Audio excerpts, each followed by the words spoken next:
Batu merupakan kota kecil yang penuh kenangan dalam hidupku. Tapi semenjak papa dan mamaku cerai, semuanya berubah, hidupku pun seakan kehilangan arah. Semua itu gara-gara papa sering tidak jujur kepada mama, hingga suatu saat mama melihat langsung kala papa berbuat serong dengan sekretarisnya. Dan semenjak itulah keluarga kecil yang awalnya penuh bahagia tak kurang satu apapun, mendadak berubah hancur berantakan. Semua harta gono gini jatuh kepadaku, baik rumah seisinya maupun beberapa petak kebun apel yang letaknya tak jauh dari rumah. Papa meninggalkan kota Batu entah pergi kemana dengan pasangan barunya, sementara mama aku pulang kampung hidup dengan eyang putri di daerah pinggiran Jawa Tengah. Sekarang tinggal aku sendiri hidup sebatang kara, menempati rumah warisan dari papa dan mamaku. Emang kalau bicara harta, hidup aku dapat dikatakan selalu bergelimang harta. Tapi tanpa kehadiran seorang papa dan mama, hidup aku terasa hampa seakan tanpa arah dan tujuan yang pasti. Memang ada om yang merupakan adik sepupu dari papaku yang juga tinggal di kota Batu, tapi jarak rumahnya puluhan kilo dari rumah aku. Saat ini aku duduk di bangku kuliah semester 7, namun setelah ditinggal papa dan mama, aku mulai tidak peduli dengan kuliahku. Hari-hariku penuh dengan rutinitas yang gak jelas. Setiap malam selalu gonta-ganti pasangan, entah sampai kapan semua ini akan berakhir. Malam itu aku sedang berkunjung dan bermalam di rumah om aku yang bernama Joni Lukito. Kalau aku biasa memanggil dengan sebutan Om John. Sedang aku sendiri sering dipanggil dengan sebutan Hanso Pangestu nama lengkapku. Om John sudah menikah dengan perempuan berparas cantik dan menawan, namanya Tante Betty dan sudah dikaruniai satu momongan. Awal kisah terjadi, tepatnya di hari Sabtu malam minggu, sekitar pukul 10 malam aku mendengar suara keras. Brak, brak, brak. Dan setelah aku tengok dari kejauhan, ternyata cekcok terjadi antara Om John dengan Tante Betty di sebelah ruang makan. Melihat kejadian itu aku pun terus cepat-cepat kembali ke kamarku, rasa takut bercampur bingung berkecamuk dalam pikiranku. Karena aku khawatir terjadi yang tidak-tidak pada om dan tante aku. Dari ruangan itu terdengar Tante Betty berteriak, "Nggak usah pulang sekalian, sana teruskan saja bersenang-senang dengan teman-teman kamu. Daripada kayak gini terus, lebih baik pisahan saja," teriak tanteku. Waduh, kok semakin hebat, wah gawat ini, umpatku dalam hati. Dengan rasa takut bercampur bingung ku beranikan mendekat kembali dan belum sampai di sana tahu-tahu Om John sudah berjalan menuju garasi lalu, menstarter mobilnya dan pergi entah kemana. Kalau mendengar dari cekcoknya tadi, gara-garanya Om John hampir setiap hari pulangnya terlalu larut malam. Dan selidik punya selidik ternyata kalau habis pulang kerja, Om John langsung bersenang-senang di hiburan malam tidak pulang dulu ke rumah. Terang aja Tante Betty marah-marah terus dan terjadilah percekcokan hebat. Lalu Tante Betty berlari masuk dalam kamarnya, dari dalam kamar aku mendengar Tante menangis terseduh-seduh. Aku semakin bingung, terbesit mau masuk kamar tapi takut kena damprat olehnya, karena bisa jadi kesalahan Om John dilimpahkan kepada aku, gumamku dalam batin. Tapi di sisi lain aku juga penasaran, takut terjadi sesuatu pada Tante Betty, sempat terjadi perang batinku pada saat itu, tapi demi niat baik aku. Akhirnya ku beranikan diri pelan-pelan membuka pintu kamarnya dan kulihat Tante Betty menangis menunduk di depan meja rias. Aku masuk dengan pelan dan kuhampiri dia yang terlihat dari belakang tampak masih menangis dengan terseduh-seduh. Lalu aku bertanya, "Kenapa Tan? Namun Tante Betty tidak menjawab, hanya diam saja dan sesekali terdengar terus isak tangisnya. Cukup lama juga aku berdiri di belakangnya, sehingga aku hanya bisa memandangnya dari belakang.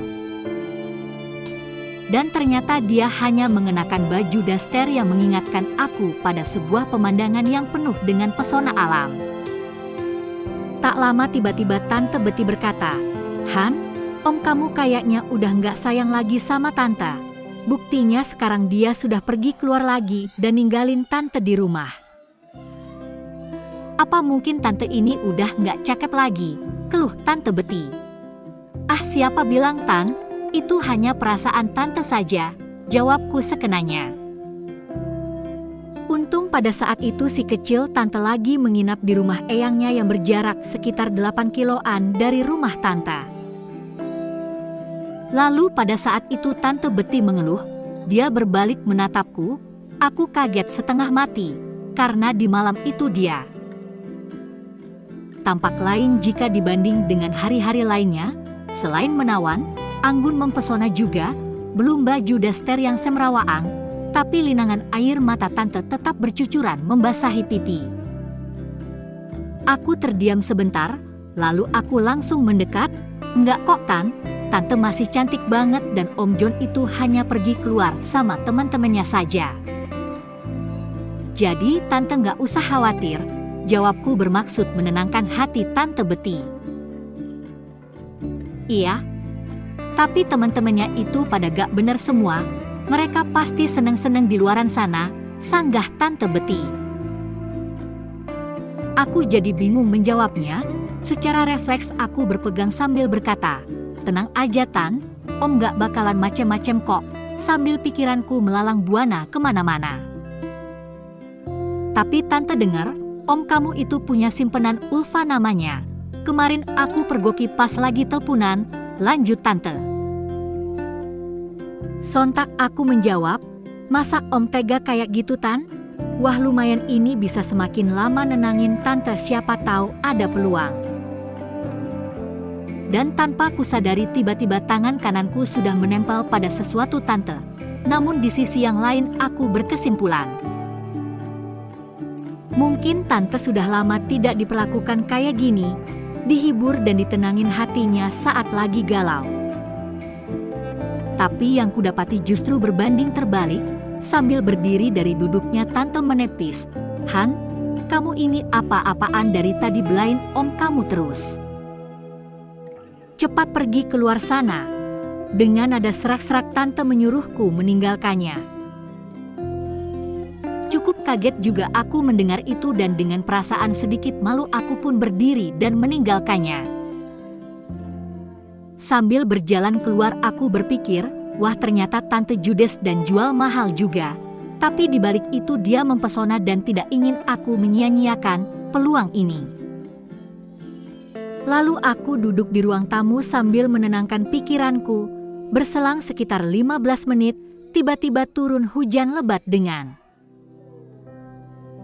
disertai suara petir yang menggelegar seakan mau menyambar rumah Om dan Tante aku. Aku pun tetap duduk termenung di ruang tamu itu. Dan tak lama kemudian hujan reda, tinggal rintik-rintik saja sehingga menambah suasana malam semakin syahdu. Lalu, entah karena takut dengan suara petir yang menggelegar tadi, tiba-tiba Tante nyamperin dan duduk di samping aku. Sambil menahan isak tangisnya yang masih tampak terseduh-seduh, matanya lebam agak kemerah-merahan. Aku semakin iba melihat Tanteku, lalu aku bergeser mendekat. Segala cara aku lakukan untuk menenangkan perasaan Tante yang galau dengan sebisaku. Dan Tante pun tampak terlihat pasrah, hanya dia membisu tak berucap sepatah kata pun. Rupanya dia sangat meresapi sekali dengan semua kata-kata saran dan masukan yang aku berikan kepadanya. Malam semakin hening, tinggal terdengar rintik-rintik hujan yang tak kunjung reda. Pikiran pun menjadi melayang-layangan jauh, membayangkan pesona pemandangan alam yang begitu indah bersama Tante Betty.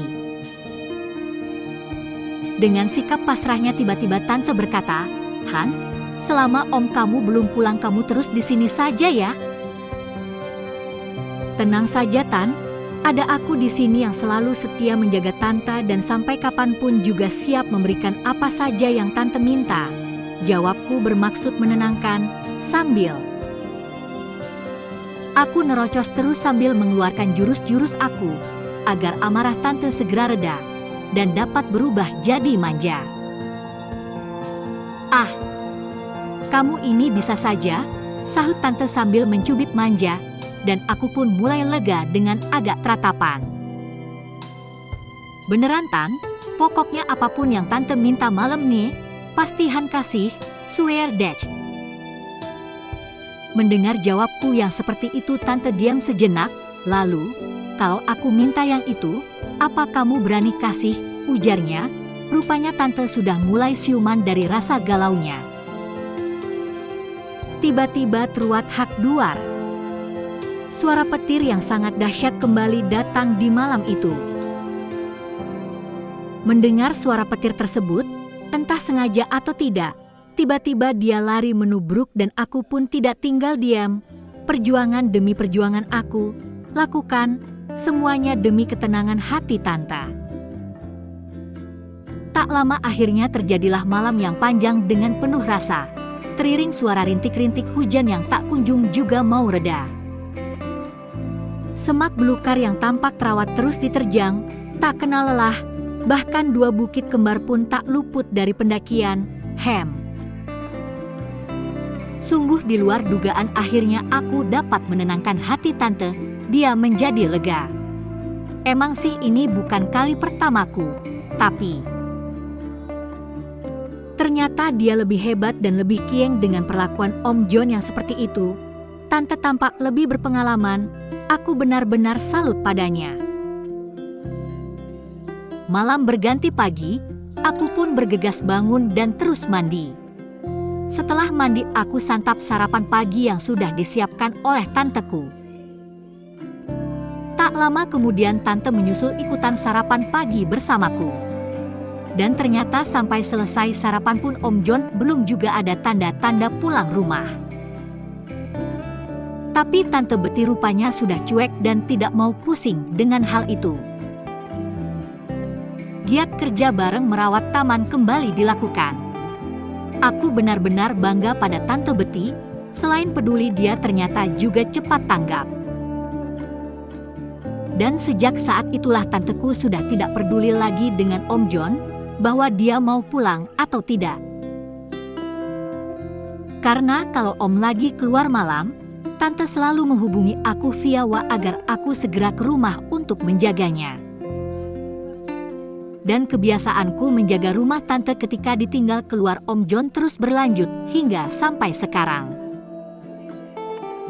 Demikianlah kisah ceritanya. Terima kasih telah menonton video dan membaca cerita kisahnya. Salam sehat selalu.